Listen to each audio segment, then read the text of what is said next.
Hello friends, Jenkins Dota here, bringing you another Dota 2 video on behalf of DotaAlchemy.com, and in this video I'm going to be talking about the top 5 mid laners in patch 7.18. And before getting into it, I had this realization the other day that nowhere on our YouTube channel do we actually talk about the fact that the site has officially launched. So here we are. The site has launched, DotaAlchemy.com. It's basically a replacement Pugna, no bells or whistles. It's a very simple archive of videos designed to help you gain some MMR.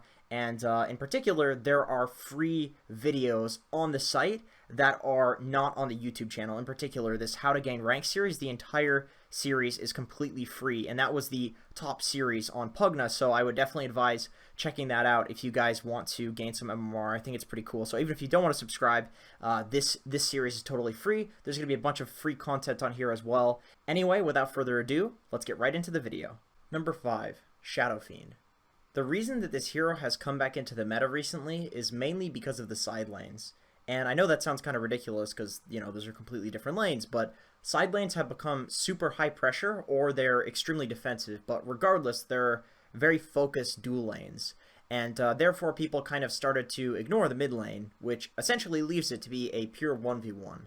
So heroes that are solo lane dominators become strong, and SF is one of the best solo lane dominators, period. He loses middle lane to very, very few heroes simply because his damage is way too high due to his passive, and he can raise out the waves with his nukes, and it's ridiculous and super easy, and he can jungle at incredible speeds in the worst case after raising out those waves. When the 2 middle lane towers got placed close to the river, Shadowfiend also got a huge buff.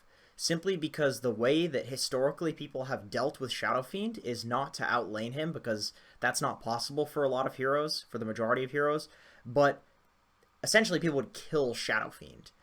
But mid is incredibly hard to gank now because there is so little space between the towers. So Shadowfiend will very seldom be out of position enough to punish, at least for enough time that you could potentially catch him out. Maybe for like 1 or 2 seconds he'll be out of position, but really it's just not consistent to gank mid anymore because of these towers being so damn close. He can always be in a good position.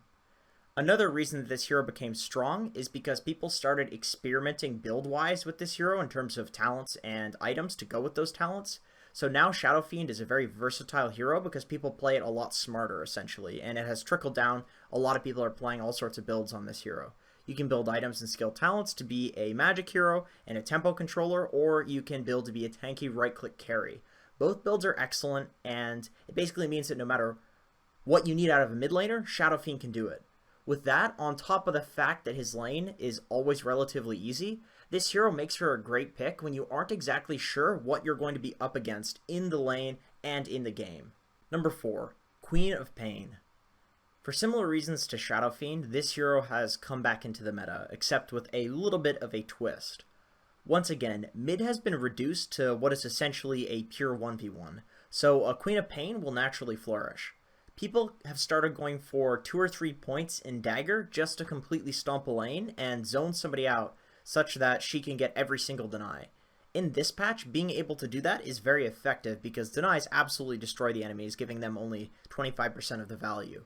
So Queen of Pain doesn't necessarily care much for killing people, she's more interested in threatening to kill people by keeping them low so she can just sit there and deny, even though she can kill people. That's what makes this hero a complete powerhouse in the laning phase right now. Like I said, there's a twist though. With the side lanes becoming more dual lanes, people have started throwing a carry-esque scaling hero into the mid game, like a Shadowfiend or a Zeus, and more of a tempo controller gets what it can get hero, like a Necro or a Mirana as a carry. Not only can Queen of Pain take a dump on a carry-esque hero in the mid lane, she can rotate to help the side lanes and act as a tempo controller too, so she can potentially secure her carry farm in the safe lane or off lane while also destroying mid. The only downside to Queen of Pain is that she does not carry nearly as hard as like a Shadowfiend or a Zeus going into the late game in terms of doing damage, but she has great utility in the late game, that is for sure. But not as much as a Zeus or a Shadowfiend. But the trade-off is that Queen of Pain can tempo control a lot better in the early and mid game. Number 3, Necrophos. The recent buffs to Necrophos' spells and talents have made him an extremely good hero in general. People play this hero in any core role right now, and he's probably one of the best heroes in Dota, period, in terms of cores in this patch. The reason for this is because Necrophos' nuke does some serious damage and sustain in the early levels, which obviously that benefits people massively in this patch where people are just harassing and sustaining to survive the lanes. But that also used to be Necrophos' weakest point, is that you couldn't sustain at minute 0. But now you can start decimating a lane right from minute 0, and he used to be considered good even though that was his weakest point, just because when he was level 4 to 5, he was really, really strong to make up for it. So you'd sacrifice his early game, and as a result, get this hero that scales to be ridiculous. But now, he scales to be ridiculous, but has an amazing early game as well.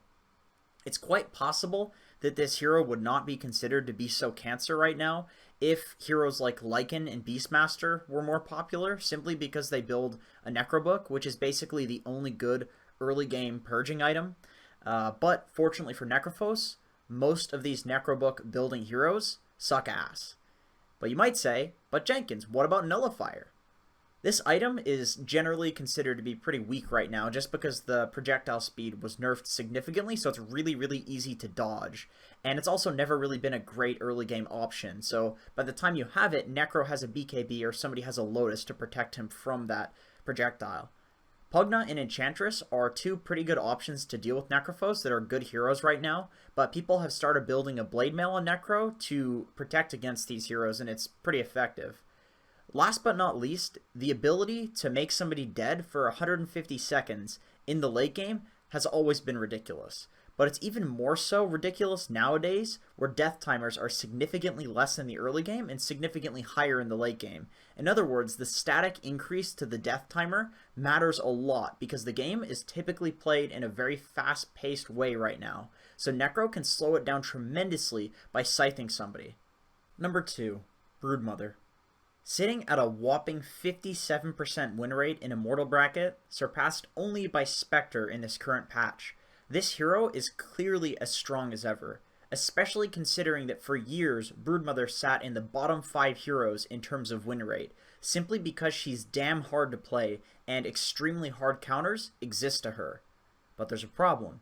If you build the right items, like for instance the new Diffusal Blade BKB Orchid Nullifier build, or the tanky Aura build where you go for Helm of Dominator and you go for Medallion, this hero is versatile enough that she doesn't really have counters. This is something that Arteezy found out, and he has been playing relentlessly this hero on a Smurf for the past month. He doesn't even last pick Broodmother, he just picks up whenever the hell he wants. He gets countered, but it doesn't matter, because you just out-farm people on Broodmother behind the enemy tower in the worst case, and there's very few heroes that can even farm as fast as this hero, so it doesn't matter if the enemy hero can't die to you because you'll just out-farm them. And at a certain point, when you get the right items, you can almost 1v5.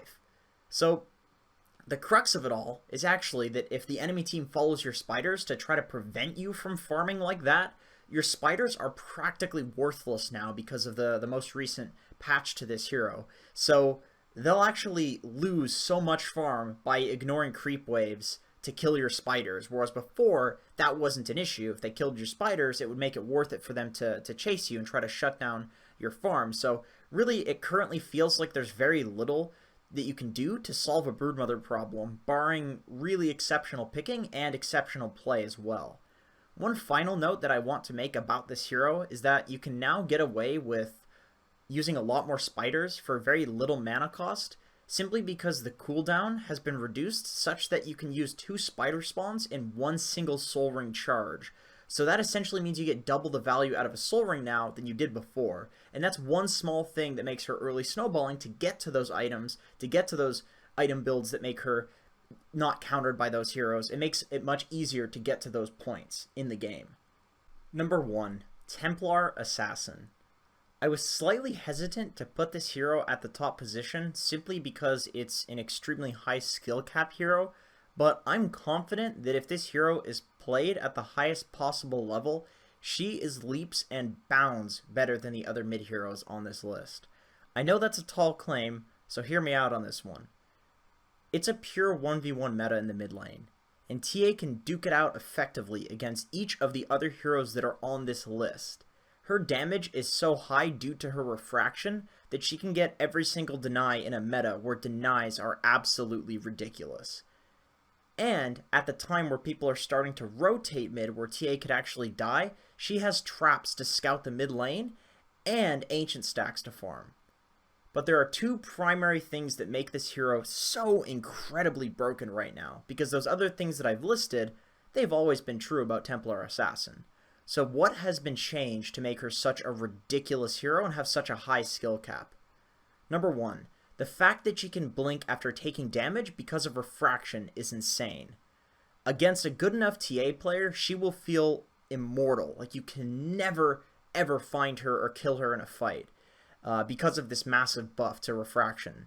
You have such a ridiculous amount of controlled aggression because of this buff.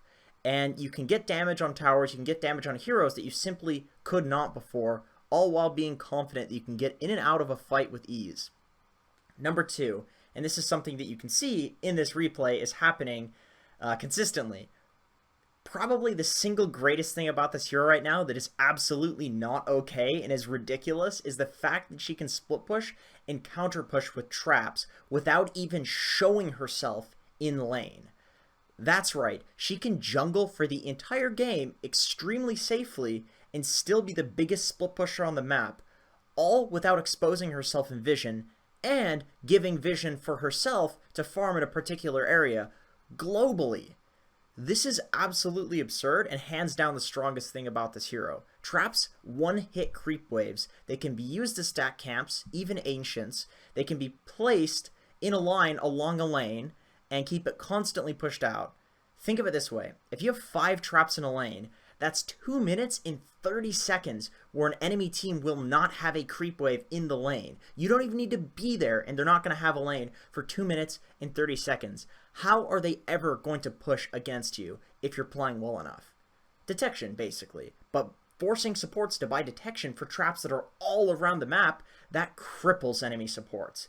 That is the number one reason, in my opinion, this hero is ridiculous if played well enough right now.